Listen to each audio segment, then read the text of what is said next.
বিপ্লবী, আমি বিপ্লবী বিদ্রোহী মাওলাবাদী, কেন জঙ্গিবাদী? সত্যের পক্ষে গান গাই বলে আমি বিপ্লবী, সত্যের পক্ষে ডাকি বলে আমি বিদ্রোহী।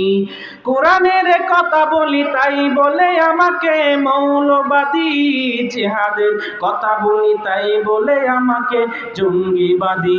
আমি বিপ্লবী বিদ্রোহী মাওলবাদী, কেন জঙ্গিবাদী? কেমন করে ওই হাইওয়ান দাড়ি টুপি দেখলেই তালেবান? আছে না নাই? কথা বলে। যতদিন পর্যন্ত আফগানিস্তানের মধ্যে ক্ষমতা আসে নাই, দাড়ি টুপি দেখলে তালেবানের তুকমা লাগাইতে, ঠিক কিনা বলেন? এখন যখন দেশ স্বাধীন হয়েছে, এখন তাদের স্বাধীনতা দেওয়ার জন্য এখন সবাই আবার তাদের পক্ষে। কথা বলে না কেন? সুবিধাবাজি আব্দুল কোয়েস, কথা বুঝেন না? হ্যাঁ, কেমন করে ওই হাইওয়ান দাড়ি টুপি দেখলেই তালেবান, তবে সিংহের চেয়ে বেশি ভয় পাই, সিংহের চেয়ে বেশি ভয় পাই মাথায় পাগড়ি দেখে যদি বিপ্লবী। আমি বিপ্লবী বিদ্রোহী মাওলবাদী, কেন জঙ্গিবাদী? আমি বিপ্লবী বিদ্রোহী মাওলবাদী, কেন জঙ্গিবাদী? আমরা সবাই জঙ্গিবাদী, ঠিক কিনা বলেন? আর জঙ্গিবাদী মানে জিহাদ। জিহাদ এটা ইসলামে ফরজ। কথা বলেন, জিহাদ এটা ইসলামে, কথা বলেন, জিহাদ এটা ইসলামে। এখন অনেকে আসে জিহাদ পছন্দ করে না। ইসলাম প্রতিষ্ঠা করবে রাজনীতি দিয়া, ইসলাম প্রতিষ্ঠা করবে বয়ান করে, ইসলাম প্রতিষ্ঠা করবে এই করে সেই করে। মুসলমান, ইসলাম যদি কেবল রাজনীতি দিয়া যদি ইসলাম প্রতিষ্ঠা হইতো, ইসলাম যদি কেবল তাবলীগ দিয়া প্রতিষ্ঠা হইতো, ইসলাম যদি কেবল দাওয়াত দিয়া প্রতিষ্ঠা হইতো, ইসলাম যদি কেবল এই যে বয়ান করে প্রতিষ্ঠা হইতো, আমার নবী দু জাহানের সর্দার শ্রেষ্ঠ নবী আমার নবী কখনো 27টা যুদ্ধের মধ্যে নিজে অংশগ্রহণ করে নিজের শরীরে তাজা রক্ত প্রায় রণাঙ্গনে ডাউতেন না, ঠিক কিনা বলে? জিহাদ যদি শুধুমাত্র তাবলীগ দিয়ে প্রতিষ্ঠা হইতো, তাহলে আমার রাসূল 27টা যুদ্ধের মধ্যে যাওয়ার প্রয়োজন কি? কথা বলে না কেন? এই মুসলমান, কথা বলেন না কেন? আমার রাসূল যদি বলতেন আল্লাহ উহুদের পাহাড়টাকে স্বর্ণ বানায় দেন, আল্লাহ কি বানাইতেন না? আমার রাসূল যদি বলতেন আল্লাহ আমার এত কষ্ট করার, আমার কষ্ট লাগে, এত দিনের জন্য কষ্ট করতে পারবো না, আপনি দিনটাকে বিজয় করে দেন তো, তাহলে আল্লাহ কি পারতেন না? কথা বলে না কেন? পারতেন না? পারতেন কি পারতেন না? তাহলে কিন্তু আমার রাসূল কি করলেন? তা না করে আমার রাসূল দাওয়াত দিয়েছেন, তাবলীগ করেছেন, সবই করেছেন, কিন্তু পাশাপাশি 27টা যুদ্ধে সিরাতুন নবী কিতাবের মধ্যে আল্লামা ইদ্রিস কান্দরবী রহমাতুল্লাহি আলাইহি বলছেন 27টা যুদ্ধে আমার রাসূল নিজে সশরীরে অংশগ্রহণ করেছেন। আল্লাহু আকবার। তাহলে কেন অংশগ্রহণ করেছেন? জিহাদ এটা কি ইসলামের মধ্যে নাই? আছে মানে জাহিদুল কুফার ওয়াল মুনাফিকিন, কাফেরদের সাথে জিহাদ করেন। আর বাংলাদেশের মধ্যে কাফেরদের না থাকলে কিন্তু মুনাফিকদের সংখ্যার অভাব নাই। কথা বলেন, কাফের না থাকলেও কি মুনাফিকদের সংখ্যা? তো এই যে জিহাদ করা এটা ফরজ। এই জিহাদের তামান্না আমরা লালন করতে পারবো তো ইনশাআল্লাহ? লালন করতে পারবো তো ইনশাআল্লাহ? ভয় নাই মুসলমান, ভয় পায়েন না, ভয় পায়েন না, ভয় পায়েন না, ভয়ের কোনো কারণ নাই। আজকে আমাদের পার্শ্ববর্তী দেশ ওই যে হিন্দুস্তান আমাদেরকে ভয় দেখায়, আমার নাকি বাংলাদেশ দখল করবে। আমি তো স্পষ্ট বলি, সেই দিন বারোয়াকালী মাহফিলের মধ্যে আমি বলেছিলাম প্রশাসনের উপস্থিতিতে, আমি স্পষ্ট বলেছিলাম বেটা তোমাদের যে হিন্দুস্তান চালায় একজন চা বিক্রেতা, বাংলাদেশ সাময়িক কালের জন্য পরিচালনা করে একজন ডক্টর নোবেল বিজয়ী। এতটা বোকা মনে করো না, এতটা বোকা মনে করো না। তোমরা জনসংখ্যা বেশি হতে পারো, আমরা জনসংখ্যা কম হতে পারি, আমরা তাদেরকে কোনোদিন আক্রমণ করব না। তবে একটা কথা মনে রাখি, কখনো যদি আক্রমণ হয় আল্লাহর কসম ঢাকা তাদের হবে না, দিল্লি আমাদের হয়ে যাবে ইনশাআল্লাহ। ঢাকা তাদের হবে না, দিল্লি আমাদের। এখন বলতে পারেন যে আমরা তো জনসংখ্যায় কম, কেমনে আমরা তাদের দিল্লি দখল করতে পারি? আমরা কখনো জোর করে দখল করব না। তবে আল্লাহ তাআলা কোরআনের মধ্যে স্পষ্ট করে বলে দিয়েছেন ইয়াকুম মিকুম ইশুনা সাবিরুনা ইয়াগলিবু মিআতাইন। আল্লাহ তাআলা বলেছেন গোলাম তোমাদের কোনো টেনশনের দরকার নাই। মুসলমান যদি 20 জন যদি ধৈর্যশীল হয়, আল্লাহ তাআলা বলেছেন ইয়াগলিবু মিআতাইন, 200 জন কাফেরদের উপর আল্লাহ তাআলা বিজয়ের মালা দিয়ে দিবে। শুধু তাই নয়, এরপরে আমার আল্লাহ তাআলা বলেছেন, মুসলমান তোমাদের টেনশনের দরকার নাই, আমি আল্লাহ তার স্বাধীনের মধ্যে আছি, তোমরা তো জিহাদ করবে আমি আল্লাহর জন্য, আমি আল্লাহর জীবন বিধান তোমরা কায়েম করবার জন্য, তোমাদের টেনশনের দরকার নাই। ইয়াকুম মিকুম মিআ, তোমরা যদি 100 জন হও, আল্লাহ তাআলা বলেন ইয়াগলিবু আলফা, আমরা কাফেরদের 1000 কাফিরের মোকাবেলায় তোমাদের গলার মধ্যে বিজয়ের মালা দিয়ে ঘরের মধ্যে ফিরিয়ে দিব।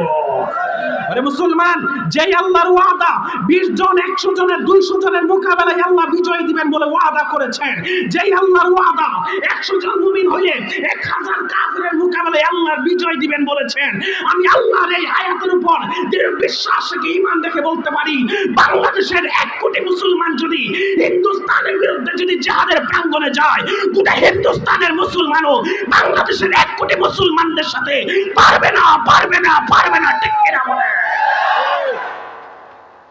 এটা আল্লাহর ওয়াদা। কথা বলে, এটা কার ওয়াদা? এটা কার ওয়াদা? এটা কার ওয়াদা? আজকে ভারত আমাদেরকে কি বলে, আমাদের দেশের মধ্যে নাকি বিধর্মীরা নাকি নির্যাতিত হয়, আছে না নাই? এই মুসলমান, হাটহাজারী মাদ্রাসায় কে কে গিয়েছেন? তো হাত উঠান তো। গেছেন তো? যারা গেছেন বলেন তো, হাটহাজারী মাদ্রাসার পাশে একটা মন্দির নাই? এই মুসলমান, কথা বলেন না কেন, ভয় পান নাকি? হাটহাজারী মাদ্রাসার পাশে একটা মন্দির আসেনি? আচ্ছা বলেন তো, হাটহাজারী মাদ্রাসার যে ছাত্ররা আছে, ওরা যদি প্রতিদিন যদি প্রস্রাব করে ডিলাররা যদি মন্দিরের উপর ফালায়, তাহলে ওখানে একটা ডিলার স্তূপ হয়ে যাবে না? মন্দিরটা কবর হয়ে যাবে না? কিন্তু বলেন, আজ পর্যন্ত ইতিহাস আছে কোন একটা মাদ্রাসার ছাত্র একটা তুতু ফেলেছে? কথা বলে না কেন? আরে বলেন, একটা তুতু ফেলেছে এমন কোন দৃষ্টান্ত আছে? তাহলে কি বোঝা যায়? আমরা মুসলমানরা হিন্দুদের উপর আক্রমণ করি না। আমি তো স্পষ্ট বলি, মুসলমান বিধর্মী হিন্দুরা, বড়ুয়ারা, মারমারা, চাকমারা যারা বিধর্মী আছে, বাংলাদেশের মধ্যে আমাদের কাছে এত বেশি নিরাপদ আছে, শ্বশুর বাড়িতে জামাইরাও পর্যন্ত এত বেশি আদর্শ হাত পাই না, ঠিক কিনা? শ্বশুর বাড়িতে জামাইরা পর্যন্ত এত আদর সোহাগ পাই না, যেমন ভাবে হিন্দুদেরকে আমরা আদর করি, ঠিক কিনা বলেন? কথা বলেন, ঠিক কিনা বলেন? এর মুসলমান, আজকে পার্শ্ববর্তী দেশ আপনার হিন্দুস্তানের মধ্যে দেখেন, আজকে চলন্ত বাসে, উড়ন্ত প্লেনে, পথে পথে, হাতে ঘাটে আজকে মুসলমানদেরকে নির্যাতন করা হয়, ঠিক কিনা বলে? উড়ন্ত প্লেনে, চলন্ত বাসে আমার মা বোনদেরকে দর্শন করা হয়। আজকে জয় শ্রীরাম স্লোগান না দিলে জিহ্বাকে কেটে ফেলা হয়, নারে তাকবীর স্লোগান দিলে জিহ্বাকে কর্তন করে ফেলা হয়, গরু গোশত হাতের মধ্যে দেখলে হত্যা করে ফেলা হয়।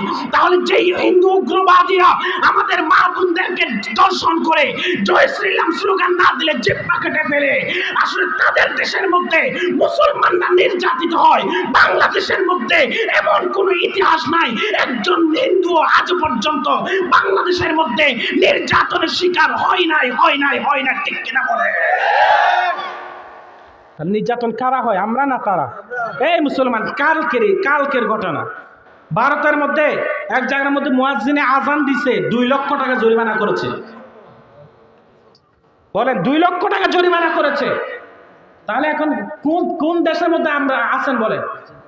আমরা এখানে কোনো কাজ করি না, অথচ তারপরে ভারতের মিডিয়াগুলো আমাদের বিরুদ্ধে অপপ্রচার করে, আছে না নাই?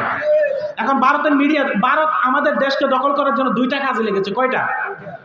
আওয়াজ না করলে ভালো লাগে না। কয়টা? 1 নাম্বার কাজ, তারা আমাদের বিরুদ্ধে অপপ্রচার করবে। কি করবে? অপপ্রচার।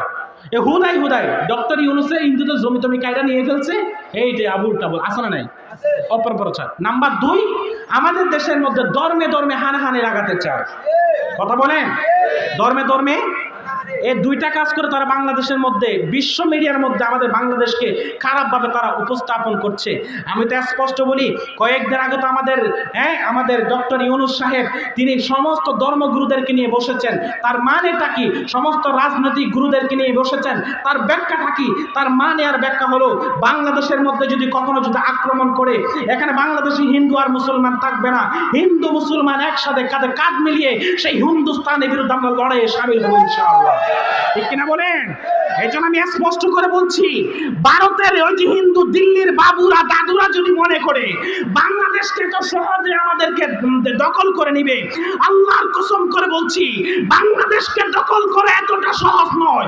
বাংলাদেশকে মানচিত্র যদি আক্রমণ করা হয়, তাহলে পৃথিবীর মানচিত্র থেকে হিন্দুস্তানের নাম নিশানা আমরা নিশ্চিহ্ন করে দেব, ঠিক কিনা বলে?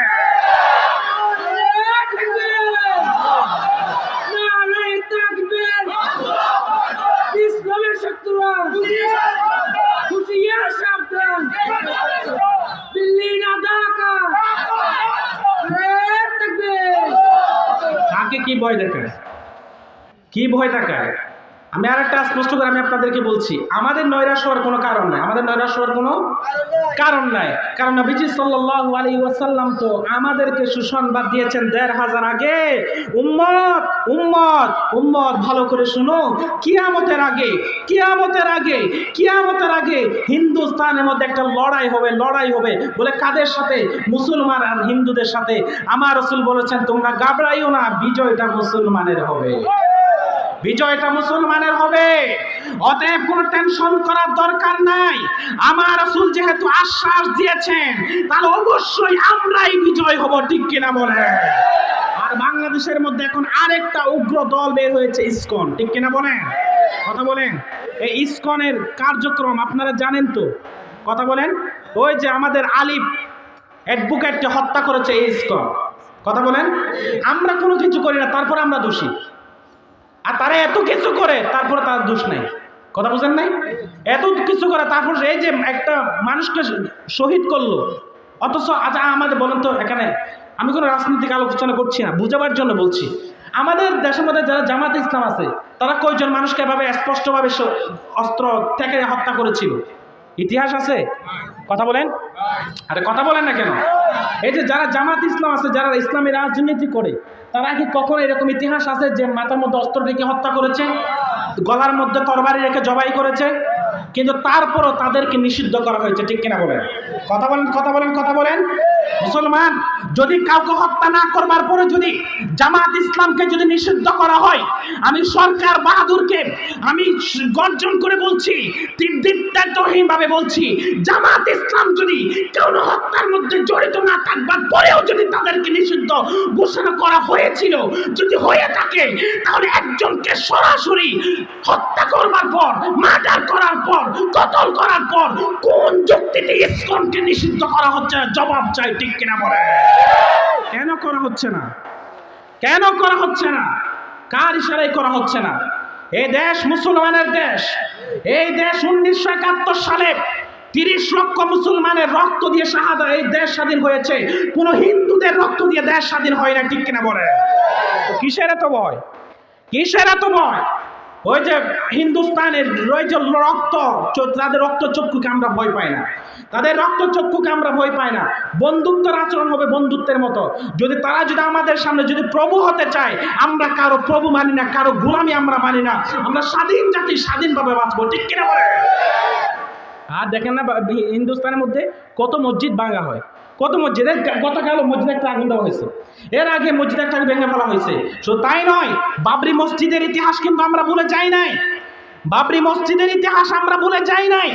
বাবরি মসজিদের নিচে মন্দিরের দোহাই দিয়ে আমাদের 1000 বছরের ঐতিহ্যকে তোমরা হিন্দুরা শহীদ করেছো। আর আমাদেরকে আবার তোমরা ধর্ম নিরপেক্ষতার তোমরা আমাদেরকে শিক্ষা দাও, যে বিধর্মীদের উপর নিরাপত্তা দেওয়ার শিক্ষা দাও। আর হিন্দুদের সাথে কেমন আচরণ করতে হবে, বুদ্ধদের সাথে কেমন আচরণ করতে হবে, আমার মায়ার নবী 1500 বছর আগে থেকে আমাদেরকে শিখিয়ে গেছেন। কোন হিন্দু প্রভুদের কাছ থেকে শেখা লাগবে না, শেখা লাগবে না ইনশাআল্লাহ। কথা বুঝতেছেন? শেখা লাগবে না। আপনারা কি জানেন এই ভারত উপমহাদেশের মধ্যে আমার রাসূল হিজরত করার আগে এখানে ইসলাম আসছিল? তাকে আপনারা জানেন? হয়তো বা জানেন না। আমার রাসূল মক্কা থেকে মদিনায় হিজরত করার আগে আমাদের বাংলাদেশের মধ্যে কর্ণফুলী থেকে ইসলাম এসে ভারতে গিয়েছিল। তাকে জানেন? ইসলাম এসেছে এখানে। আমার রাসূল মক্কা থেকে মদিনায় হিজরত করার আগে বাংলাদেশের মধ্যে ইসলাম আগমন হয়েছে। সুবহানাল্লাহ।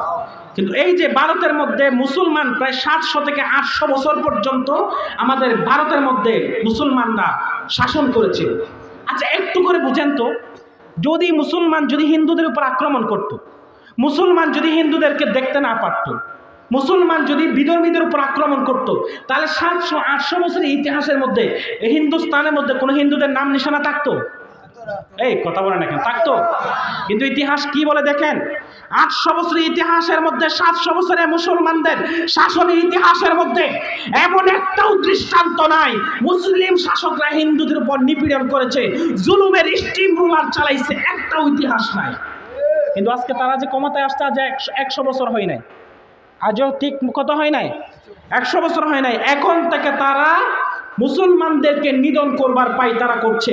আসলে ইসলামেরকে নিধন করার পায়তারা করছে না, বরং তারা নিজেদের অস্তিত্ব নিয়ে লড়াই করছে, ঠিক কিনা বলেন?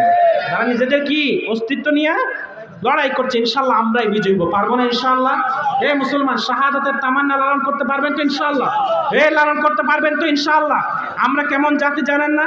হযরত হানজালা রাদিয়াল্লাহু তাআলা আনহু জিহাদের ময়দানের মধ্যে যেই দিন রাসূল উহুদের ময়দানে গিয়েছেন, সেই দিন হানজালা রাদিয়াল্লাহু তাআলা আনহু বাসর ঘরের মধ্যে, বাসর ঘরে স্ত্রী সহবাস করবার পরে লুঙ্গি কাঁধে নিয়েছে, গোসলখানার মধ্যে ফরজ গোসল করতে গেছে। হঠাৎ করে কে যেন আওয়াজ দিয়েছে, উহুদের প্রান্তরে আমার রাসূল শাহাদাত বরণ করেছে। হঠাৎ করে হানজালা রাদিয়াল্লাহু তাআলা আনহু নিজের নববধূকে, স্ত্রীকে ডেকে বলে, স্ত্রী আমার, তাড়াতাড়ি আমার লুঙ্গিটা নাও, ওই যে কর্নার থেকে আমার তরবারিটা নাও, আর আমাকে বিদায় দিয়ে দাও। আমার রাসূল যদি বেঁচে না থাকে, আমি হানজালা দুনিয়াতে বেঁচে থেকে লাভ নাই।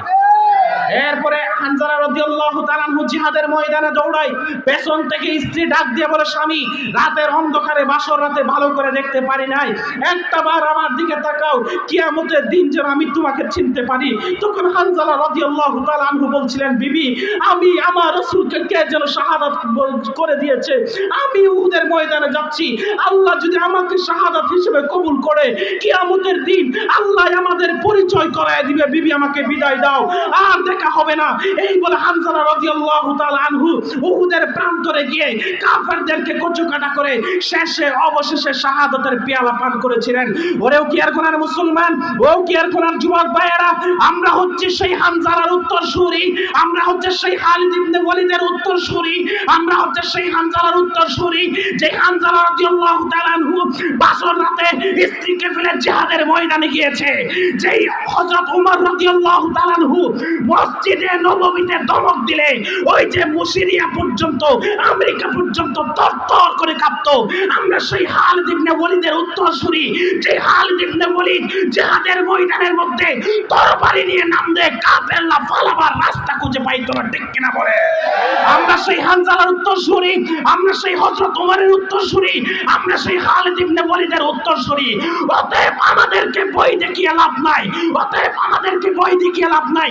যদি বাংলাদেশের মানচিত্রে আক্রমণ করা হয়, যদি বাংলাদেশ থেকে ইসলামকে নিশ্চিহ্ন করার পায়তারা করা হয়, আল্লাহর কসম করে বলছি, আমি শাকিরুল্লাহ বলছি, আমার স্ত্রী বিধবা হতে পারে, আমার সন্তান বাবা হারা হতে পারে, আমার মা বাবা সন্তান হারা হতে পারে।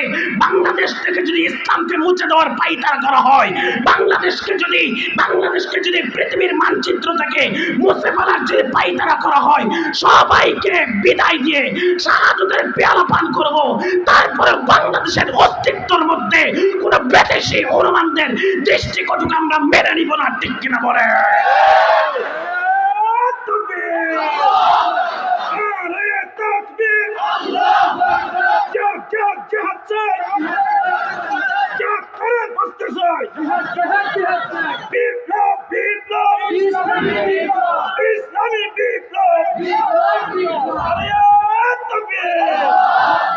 উপস্থিতি কষ্ট হচ্ছে আপনাদের? সূরা নিসার এক আয়াতের ব্যাখ্যার মধ্যে আল্লামা ইবনে কাসির রাহমাতুল্লাহি আলাইহি স্পষ্ট তাফসীর ইবনে কাসিরের মধ্যে বলছেন, যেই দেশের মধ্যে জাহালাতের বিস্তার ঘটবে, যেই দেশের জাহালাতের বিস্তার ঘটবে, যেই দেশের জাহালাত সয়লাভ হয়ে যাবে, সেই দেশের মানুষদের উপর দুইটা কাজ করা ফরজ। কয়টা কাজ করা ফরজ? এই মুসলমান আওয়াজ দেন, কয়টা কাজ? যে দেশের মধ্যে জাহালাতের প্রভাব বিস্তার করবে, যে দেশের মধ্যে জাহালাতের সয়লাভ হবে, সেই দেশের মানুষদের উপর কয়টা কাজ করা ফরজ? এক নাম্বার, সেখানে বলছেন হয়তোবা ওই দেশ থেকে হিজরত করে অন্য কোথাও চলে যেতে হবে, হয়তোবা হিজরত করে অন্য কোথাও, কারণ ওই কুফরি রাষ্ট্রের মধ্যে থাকার কোনো পারমিশন নাই, অথবা ওই জাহালতকে, ওই কুফরিকে মিটানোর জন্য ইসলামী বিপ্লব করতে হবে। কথা বোঝাতে পারলাম না? বুঝি আমি, মানে যেই দেশের মধ্যে জাহালাতের প্রভাব বিস্তার হয়, যেই দেশের মধ্যে কুফরি তন্ত্রমন্ত্র থাকে, সেই দেশের মুসলমানদের জন্য কয়টা কাজ করা ফরজ? কয়টা কাজ? এক নাম্বার, হয়তোবা সেখান থেকে কি করবে? কথা বলো, হয়তোবা। নাম্বার দুই, ইসলামী বিপ্লব, ইসলাম প্রতিষ্ঠা করবার জন্য আন্দোলন করতে হবে। যদি দুটোটা যদি না করে, আল্লামা ইবনে কাসির রাহমাতুল্লাহি আলাইহি বলছেন, ওয়া হুয়া মুরতাকিবুল মুরতাকিবুল হারামি বিল ইজমা, যদি কেউ যদি হিজরত না করে এবং ইসলামী বিপ্লবও না করে, ইসলাম প্রতিষ্ঠা করবার আন্দোলনও যদি না করে, জিহাদ করার তামান্নাও যদি ভেতরে না থাকে, সেখানে আল্লামা ইবনু কাসির রহমাতুল্লাহি আলাইহি বলছেন তাহলে সে স্পষ্ট হারামখোর, সে হারাম কাজ করেছে। এই কথাটা তো বুঝলেন? কথা বলেন, এই কথাটা তো বুঝলেন? এবার আমি আপনাদেরকে আরেকটি কথা শোনাই, আরেকটা আপনাদেরকে কথা শোনাই। বর্তমান বাংলাদেশের জাহালত কেমন বেশি, আমি আপনাদেরকে একটি কথা শোনাই। আচ্ছা বলেন, আরব দেশে আমার রাসূল আসার আগে যে জাহালত ছিল, ওই জাহালত বেশি না বাংলাদেশের জাহালত বেশি? আপনারা মনে বুঝেন নাই? আমার মনে হয় বাংলাদেশের জাহালত বেশি। আমি কেন বলছি আপনাদের বুঝেন। সেই আরব দেশের মধ্যে আমার নবীজি সাল্লাল্লাহু আলাইহি ওয়াসাল্লাম ১৫০০ বছর আগে মায়ের পেট থেকে ভূমিষ্ঠ হয়ে পৃথিবীতে আসবার আগে সন্তানদেরকে দুনিয়াতে, মেয়ে সন্তান হলে দুনিয়াতে আসবার পরে গলা টিপে হত্যা করা হতো। কথা বলেন, কথা বলেন, কথা বলেন। কিন্তু বাংলাদেশের মধ্যে মেয়ে সন্তান হলে গলা টিপে আর হত্যা করা হয় না। আধুনিক যুগ, পেটের মধ্যেই ট্যাবলেট আর ইনজেকশন ব্যবহার করে হত্যা করা হয়। তাহলে সেই জাহালত বেশি না এই জাহালত বেশি? কথা বুঝাতে পারলাম না? সেই দেশের মধ্যে মহিলাদেরকে হত্যা করা হতো জন্মের পর গলা টিপে, আর বর্তমান মহিলাদেরকে হত্যা করে জন্মের পর নয়, বরং জন্মের আগেই পেটের মধ্যে ট্যাবলেট আর ইনজেকশন ব্যবহার করে হত্যা করা হয়। তাহলে এই জাহালত বেশি না এই জাহালত বেশি? সেই জাহিলি যুগের মধ্যে মানুষকে খুন করা হইতো, কিন্তু বর্তমান যুগের মধ্যে মানুষকে খুন করা হয় না, খুন প্লাস গুম, রাতের অন্ধকারে গুমও করা হয়। তাহলে বোঝা যায় এই জাহালাত। তাহলে এই দেশের মধ্যে ওই যে কথা অনুযায়ী, আল্লামা ইবনু কাসিরের কথা অনুযায়ী আমাদের উপর কয়টা কাজ করা ফরজ? কথা বলেন, কয়টা? ১ নাম্বার, হয়তো আমাদেরকে হিজরত করতে হবে। হয়তো আমাদেরকে হিজরত করার তো কোনো অপশন নাই। কথা বলেন, কই যাবেন? মঙ্গল গ্রহ যাবেন? হিজরত করার কোনো অপশন নাই। তাহলে ২ নাম্বার অপশন, আমাদের জন্য ওয়াজিব হচ্ছে দিন প্রতিষ্ঠার আন্দোলন করা। ঠিক কিনা বলেন? দিন প্রতিষ্ঠার, কথা বলেন, দিন প্রতিষ্ঠার আন্দোলন করা, দিন প্রতিষ্ঠার আন্দোলন করা। এই যে কালকে একটা দিন প্রতিষ্ঠা হলে যে কি লাভ, জিহাদের মাধ্যমে দিন প্রতিষ্ঠা হলে যে কি লাভ, তা আপনাদেরকে একটা মাত্র উদাহরণ দিই। এই যে গতকালের ঘটনা, কাগড়াছড়ি মাটিরাঙ্গা কলেজে, ডিগ্রি কলেজের মধ্যে একজন মুসলিম যুবতী বোন প্রেগন্যান্ট, অন্তঃসত্ত্বা, সে পর্দা করে পরীক্ষা দিতে গিয়েছে। তার চেহারাটা না খোলার কারণে, চেহারাটা প্রদর্শন না করার কারণে তাকে টেনে হেসতে পরীক্ষার হল থেকে মাঠে বের করে দিয়েছে পুলিশ দিয়ে। কথা বুঝতেছেন? তার দেখেন বাংলাদেশের অবস্থা কি, বাংলাদেশের অবস্থা কি দেখেন। আর যদি বাংলাদেশে ইসলাম প্রতিষ্ঠা হইতো, আল্লাহর কসম করে বলছি, পর্দার বিধানকে লঙ্ঘন করার কারণে হযরত উমরের শাসন যদি থাকতো, তার মাথার মধ্যে গর্দান থাকতো কিনা বিচার করা দরকার। গর্দান থাকতো না। কি বলো? ইসলামের সৌন্দর্য কি জানেন? এই যে বাংলাদেশের মধ্যে আলিফ হত্যা হয়েছে, বিচার হয়েছে? আরে মুসলমান বলেন না কেন? আমাদের বিজিবি হত্যা হয়েছিল, বিচার হয়েছে? এই যে হাজার হাজার মানুষ শাহাদাত বরণ করেছে, আন্দোলনের মধ্যে শহীদ হয়েছে, বিচার হচ্ছে? একটা কথা মনে রাখবেন, বিচার হচ্ছে না, হবেও না। বিচার হচ্ছে না, হবেও। যদি ইসলাম, যদি বাংলাদেশের জন্মে যদি ইসলাম থাকতো, তাহলে প্রতিটা খুনের করাগন্ডায় কেসাস হইতো। কেসাস, কেসাস মানে কি? তুমি যদি আল্লাহ আইন বিল আইন, চোখ কানা করলে চোখ কানা করা হবে, হাত কাটলে হাত কাটা হবে, পা কাটলে পা কাটা হবে, নাক কাটলে নাক কাটা হবে, যদি গর্দান কাটা হয় তাহলে গর্দান উড়িয়ে দেওয়া হবে। এটাই ইসলামী শরিয়া, এটাই ইসলামী শরিয়া। বাংলাদেশের মধ্যে ইসলামী শরিয়া চাই না কেন জানেন? যারা লম্পট, যারা বদমাইশ, যারা ইসলাম কায়েম বলে চুরি করতে পারবে না, বদমাশ করতে পারবে না, মা বোনদের প্রতি দর্শন করতে পারবে না, যাদের চোখ খারাপ, যাদের চরিত্র খারাপ, যাদের বংশ পরিচয় নাই, তারাই একমাত্র বাংলাদেশের মধ্যে ইসলামী বিপ্লব চাই না। ঠিক কিনা বলেন? অথচ ইসলাম কায়েম করে এটা ফরজ, জিহাদ করে এটা ফরজ। আর ইসলাম কেমনে কায়েম হবে? অনেকে মনে করেন যে ইসলামী রাজনীতি করলে ইসলাম কায়েম হবে, অনেকে মনে বয়ান করলে ইসলাম কায়েম হয়ে যাবে, অনেকে মনে করেন যে অনেক কিছু করলে ইসলাম কায়েম হয়ে যাবে। তবে আমার রাসূল কি বলেছেন আমি আপনাদেরকে বলি। কিতাবের নাম মিশকাত শরীফ, কন্যা নাম্বার 2, কিতাবুল মানাকিব, আমার রাসূল হাদিস, তাকুনু খিলাফাতান আলা মিনহাজ নাবুওয়া। রাসূল বলেছেন কিয়ামত প্রতিষ্ঠা হবে, তবে নবীর প্রদর্শিত পদ্ধতিতে। নবীর প্রদর্শিত, কথা বুঝাতে পারলাম না মনে হয়। তাহলে ইসলাম প্রতিষ্ঠা হবে আমার রাসূল যেভাবে প্রতিষ্ঠা করেছেন সেভাবে। ইসলাম প্রতিষ্ঠা হবে যেভাবে আমার রাসূল প্রতিষ্ঠা করেছেন। এখন আমার রাসূল ইসলাম কেমনে প্রতিষ্ঠা করেছেন বুঝেন? নয়, আমার রাসূল কেমনে ইসলাম প্রতিষ্ঠা করেছেন? 2টা কাজ।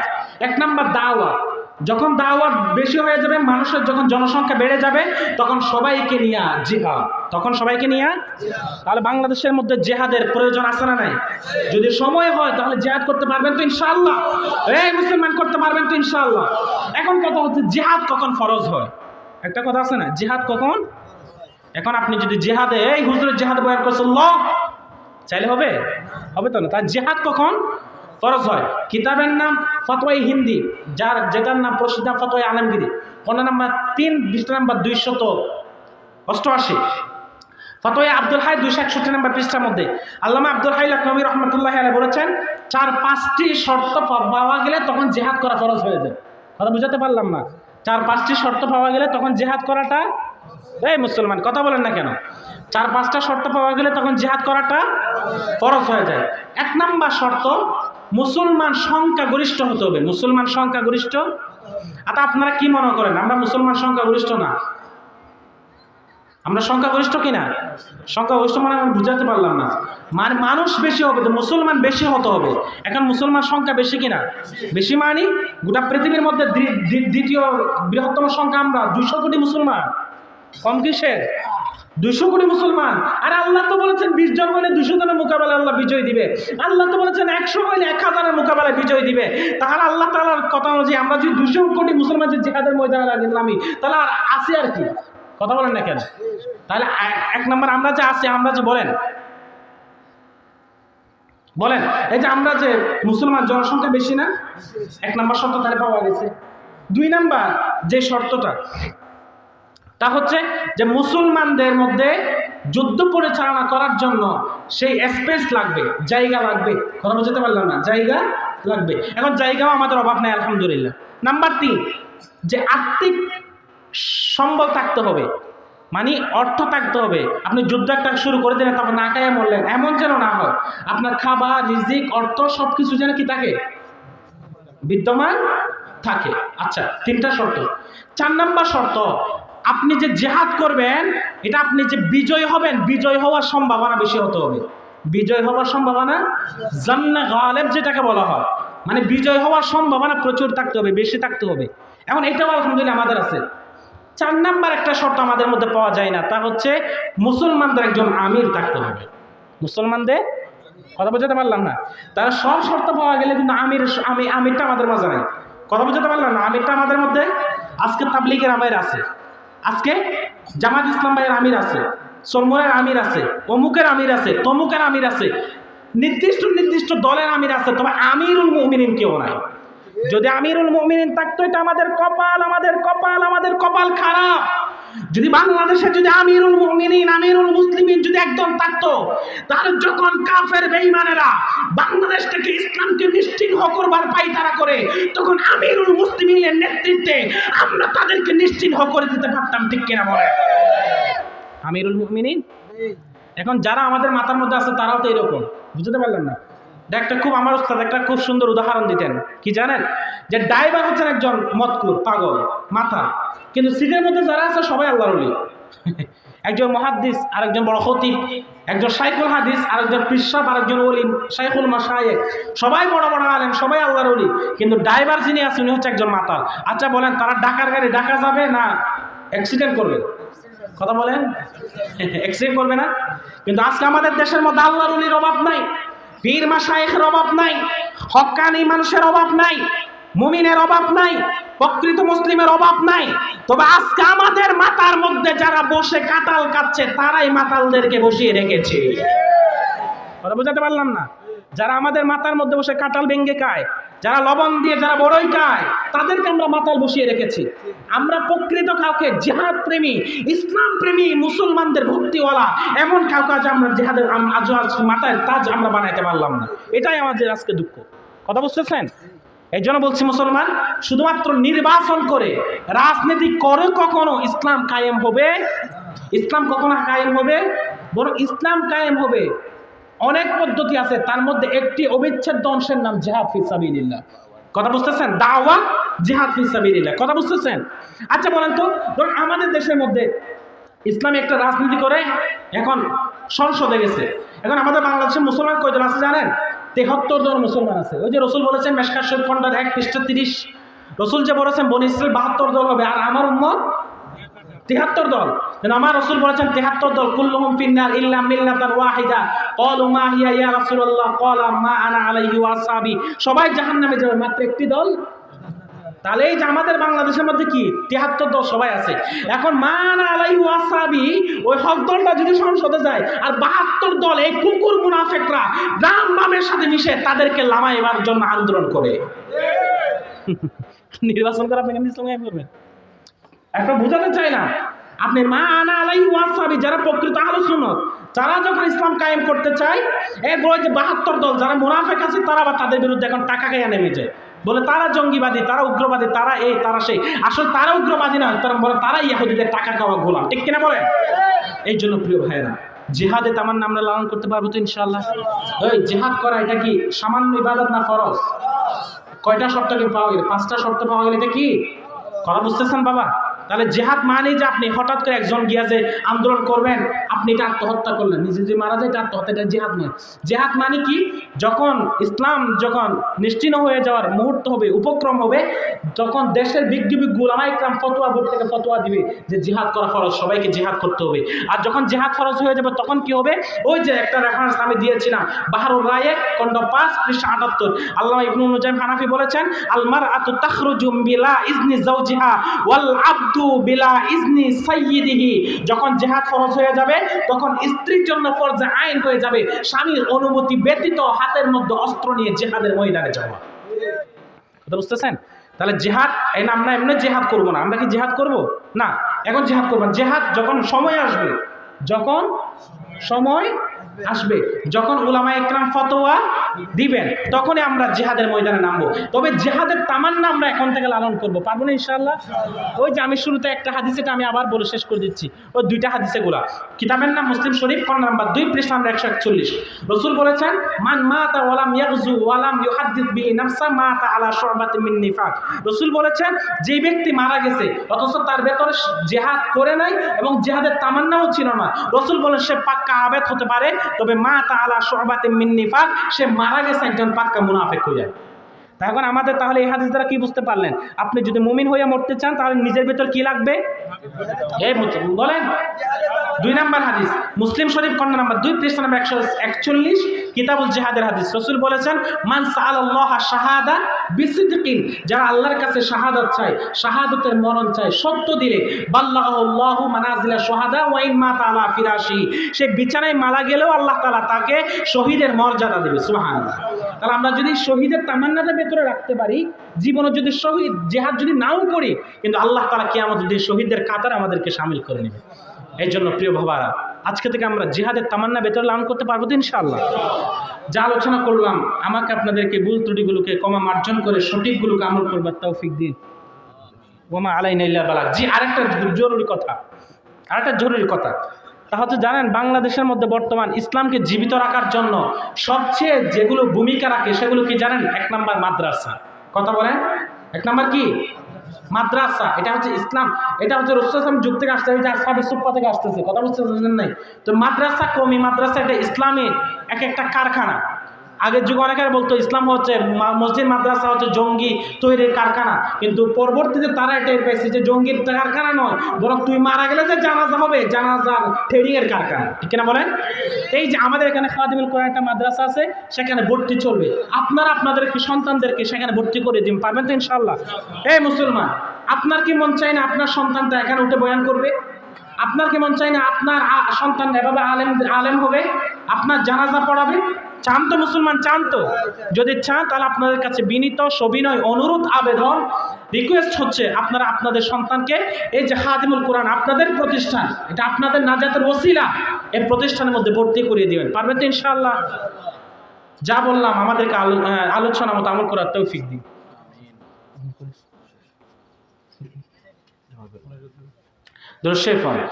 اللهم صل على محمد وعلى آل محمد كما صليت على إبراهيم وعلى آل إبراهيم إنك حميد مجيد اللهم بارك على محمد وعلى آل محمد كما باركت على إبراهيم وعلى آل إبراهيم إنك حميد مجيد। আমাদের অনেকের মা নাই, বাবা নাই, দাদা নাই, দাদি নাই, কবরের কথা স্মরণ করে অন্তরকে নরম করে সবাই দোয়া করি, সকল কবরবাসীকে যেন আল্লাহ মাফ করে দেয়। এই মাহফিলে যা আয়োজন করেছেন শ্রম দিয়ে, টাকা দিয়ে, অর্থ দিয়ে, কথা দিয়ে, যেভাবেই হোক হার ক্ষেত্রে যারা সহযোগিতা করেছেন, আমরা দোয়া করি আল্লাহ যেন তাদের সহযোগিতা কবুল করেন এবং এই ইহকালে পরকালে উভয়কালে যেন আল্লাহ তাআলা তাদেরকে উত্তম প্রতিদান দান করেন। এবং অনেকেই দোয়া চেয়েছেন, আমরা সকলের জন্য দোয়া করব ইনশাআল্লাহ। আলহামদুলিল্লাহি রাব্বিল আলামিন ওয়াল আকিবাতু লিল মুত্তাকিন ওয়াস সালাতু ওয়াস সালামু আলা রাসূলিহিল আমিন ওয়া আলিহি ওয়া আসহাবিহি আজমাইন। ربنا ظلمنا أنفسنا وإن لم تغفر لنا وترحمنا لنكونن من الخاسرين. ربنا آتنا في الدنيا حسنة وفي الآخرة حسنة وقنا عذاب النار. يا الله يا رحمن يا رحيم তাকায়া দেখেন রে আল্লাহ, আমরা কিছু কতিপয় গুনাহগার গোলাম জিন্দেগীর সমস্ত গুনার বোঝাকে মাথায় নিয়া দিনী আলোচনা করবার পর আপনার রহমত মাগফিরাতের দরওয়াজায় ভিক্ষুকের মতো দুই কানা হাত উত্তোলন করলাম রে আল্লাহ। ইয়া আল্লাহ, আপনি আমাদের গুনাহের বোঝার দিকে না তাকাইয়া আপনার রহমতের সাগরের দিকে তাকাইয়া জিন্দেগীর সব গুনাহ হাতা মাফ করে দেন আল্লাহ। ইয়া আল্লাহ, আমরা যদি আমাদের গুনাহের বোঝার দিকে তাকাই বড় লজ্জা পাই রে মালিক। ইয়া আল্লাহ, তারপরে নৈরাশ নয়, কারণ আমাদের গুনাহের সাগরের চেয়ে আপনার রহমতের সাগর বড়। ইয়া আল্লাহ, দয়া করে মায়া করে আপনি আমাদের জিন্দেগীর সব গুনাহ খাতা মাফ করে দেন আল্লাহ। ইয়া আল্লাহ, আপনি যদি আমাদেরকে মাফ করে যদি জান্নাত দেন আপনার কোনো ক্ষতি হবে না। ইয়া আল্লাহ, আপনি যদি আমাদেরকে যদি তাড়ায়া যদি জাহান্নামে ঢুকায়া দেন আপনার কোনো লাভ হবে না। ইয়া আল্লাহ, ইয়া আল্লাহ, আমরা গুনাহগার, আপনার একমাত্র গোলাম। ইয়া আল্লাহ, আপনি বানাইছেন বলেই তো আল্লাহ আপনার দরবারে হাত উঠাইলাম।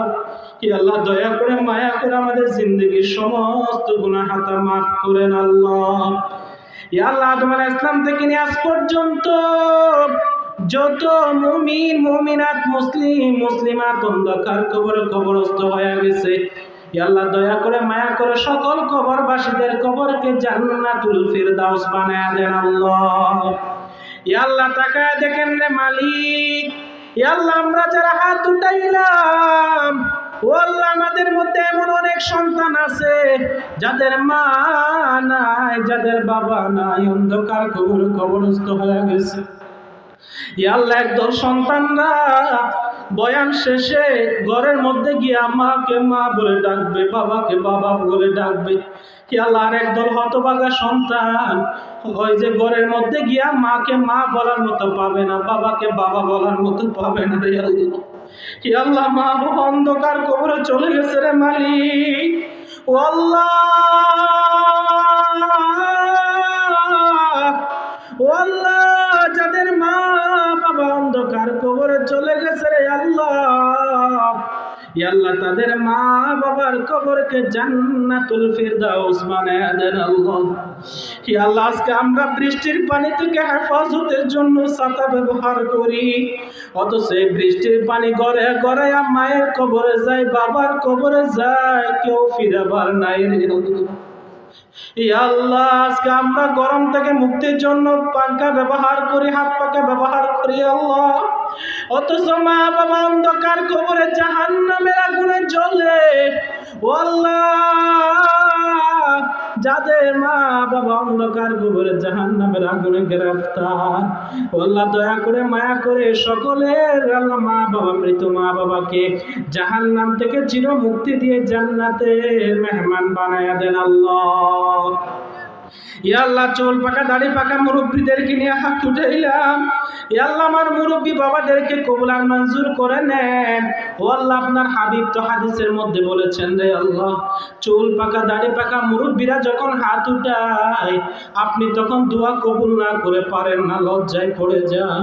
ও আল্লাহ মুরব্বীদেরকে নিয়ে হাত উঠাইলাম, ও আল্লাহ মুরব্বীদেরকে কবুল আর মঞ্জুর করে নেন, তাদেরকে দীর্ঘ নেক হায়াত দান করে দেন, বাকি জিন্দেগি আপনার সন্তুষ্টির পথে পরিচালিত করার তৌফিক দিয়া দেন আল্লাহ। ও আল্লাহ কি আর গুনার কুটন্ত গোলাপ কলিজার যুবকদেরকে নিয়ে হাত উঠাইলাম, ও আল্লাহ তাকায় দেখেন রে মালিক, ও আল্লাহ ফুটন্ত গোলাপ কলিজার টুকরা যুবক ভাইরা হাত উঠিয়েছে। ও আল্লাহ আমার সব যুবক ভাইদেরকে ইসলামমুখী বানায়া দেন, আল্লাহ সব যুবক ভাইদেরকে মসজিদমুখী বানায়া দেন, আল্লাহ সব যুবক ভাইদেরকে রসুলের আদর্শের রাস্তা দিয়ে আপনার গোলামি করবার তৌফিক দিয়া দেন আল্লাহ। সবাইকে রসুলের আদর্শের মালা গলায় পরিধান করিয়ে দেন আল্লাহ। ও আল্লাহ যারা মাহফিল কমিটি আছে মাহফিল কমিটিকে কবুল মঞ্জুর করে নেন আল্লাহ। ও আল্লাহ যারা অর্থ দিয়া শ্রম দিয়া কথা দিয়া যারা সহযোগিতা করেছে রে আল্লাহ, তাদের সহযোগিতা কবুল করে নেন। ও আল্লাহ আজকের এই মাহফিলকে কিয়ামতের দিন নাজাতের ওসিলা বানায় দিয়েন আল্লাহ। ও আল্লাহ আজকের এই মাহফিলকে কিয়ামতের দিন আমাদের সকলের জন্য নাজাতের ওসিলা বানায়া দেন আল্লাহ। ও আল্লাহ আমাদের সবাইকে কবুল মঞ্জুর করে নেন আল্লাহ। যারা 1 টাকা থেকে নিয়ে আল্লাহ লাখ টাকা 1000 টাকা যারা দান করেছে সকলের দানকে কবুল আর মঞ্জুর করে নেন আল্লাহ। আল্লাহ আমাদের দেশকে কবুল করে নেন আল্লাহ। ও আল্লাহ আমাদের দেশকে বহির্বিশ্বের শত্রুদের হানাদার তাবা থেকে হেফাজত করেন আল্লাহ। আল্লাহ গোটা পৃথিবীর মুসলমানদেরকে হেফাজত করেন আল্লাহ। আল্লাহ শরিয়ার মধ্যে মুসলমান ধর্মী আছে আল্লাহ, আল্লাহ শরিয়ার মুসলমানদেরকে আপনি হেফাজত করেন আল্লাহ। ও আল্লাহ মায়ানমারের মুসলমানদেরকে হেফাজত করেন আল্লাহ। ও আল্লাহ আফগানিস্তানের মুসলমানদেরকে হেফাজত করেন আল্লাহ। আল্লাহ কাশ্মীরের মুসলমানদেরকে হেফাজত করেন আল্লাহ। আল্লাহ পার্শ্ববর্তী রাষ্ট্র হিন্দুস্তানের মুসলমানদেরকে হেফাজত করেন আল্লাহ।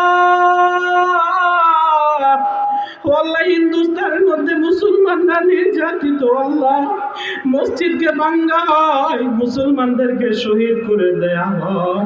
ও আল্লাহ হিন্দুস্তানের মুসলমানদেরকে কবুল করে নেন, মুসলমানদেরকে ঈমানে কুওয়াত দান করে দেন আল্লাহ, ঈমানে জজবা দান করে দেন আল্লাহ। গোটা বিশ্বের মধ্যে মুসলমানদেরকে কবুল মঞ্জুর করে নেন আল্লাহ।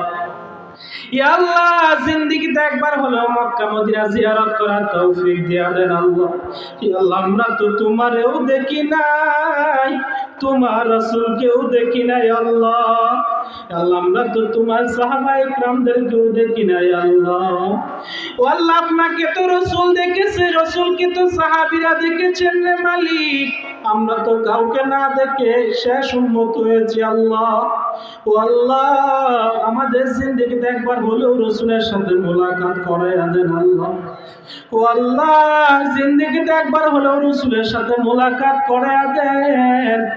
ও আল্লাহ গরিব বানাইছেন রে মালিক, বিমানের টিকিট কেটে মদিনায় যাওয়ার মতো সামর্থ্য নাই।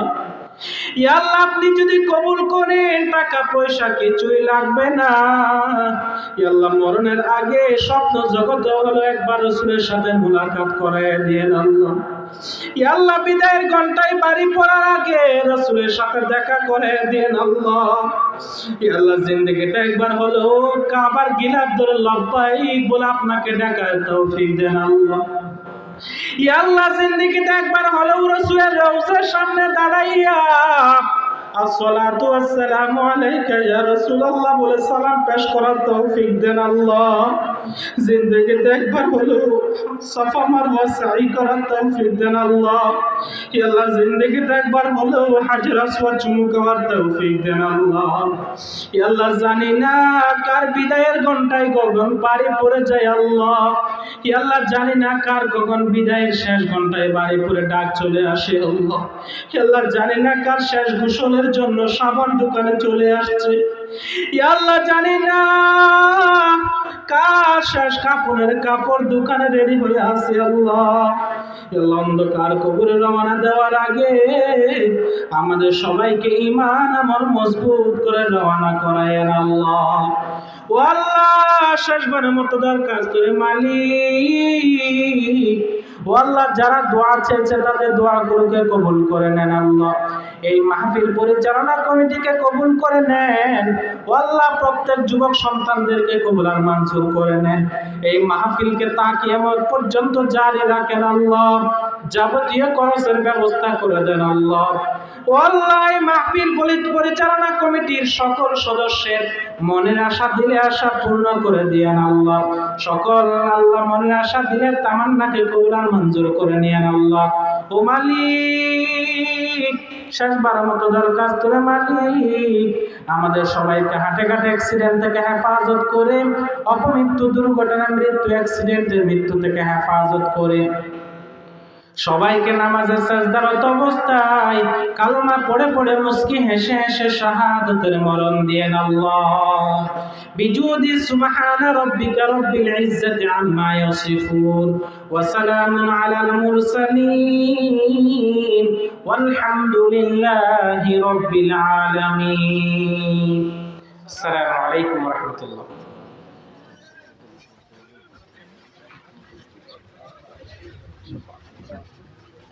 سبحان الله.